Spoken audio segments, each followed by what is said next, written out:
What is the biggest risk you see in the portfolio today? What keeps you up at night? And should we be worried? So in the very short term, I think the risk that our portfolio is facing is an underperformance risk. As you saw, our cash position has increased considerably. Even last week it was approaching 18%. We were able to deploy some money into an existing idea last week, so it dropped down back to 16. But the risk is if markets continue to go from mildly expensive to more expensive to extremely expensive to crazy expensive, it can all happen. That could happen.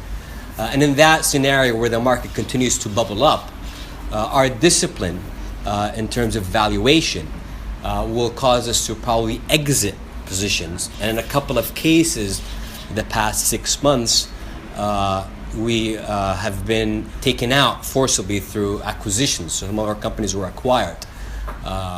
And with valuations where they are, we may not be able to redeploy all of that capital back into new or into existing ideas. So there is a risk that we may be sitting here next year with a much bigger cash position, a much higher market, and we would have lost on some of that upside.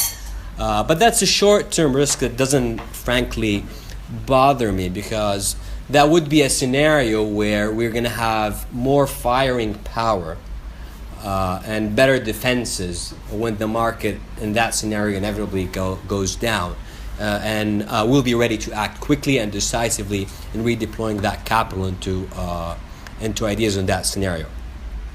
Now, in terms of bigger risks and things that worry, there are quite a few. But I would like to highlight that in many of them, the monetary impact on us as individuals or on whatever short-term harm could happen to the portfolio is the least of my worries.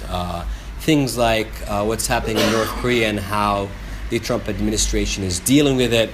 Frankly, anything that touches the Trump administration, for that matter, and some of the things that are happening in other places around the world, especially in the geopolitical front, are worrisome for us as human beings, more so than us as investors. That being said, long-term economic and investment returns have and will continue to be driven by economic fundamentals. There's a great quote from Bill Nygren's 2016 annual letter. He's the fund manager at Oakmark Funds. And he talks about the past 25 years at that point, which is the period since inception for the Oakmark Funds. And he says, a lot of people will look around today and say, we live in a very volatile world, the world is crazy, risks have never been higher. But actually, if you think back objectively and look for reasons not to invest, at every point in time in the past 25 years, starting with Operation Desert Storm, he's American, we call it the Gulf War, the global recession that ensued, SARS, the Iraq War, Afghan War, coming after 9/11, the great financial crisis, ending with Brexit, and potentially other aspects. Over this period, with all these negative events, at any moment in time, someone rational and prudent could have sat down and said, here's why this is not the time to invest. And you would have missed out on a 9-fold increase in the value of the stock market. Was it volatile? Yes, it was. Very much so.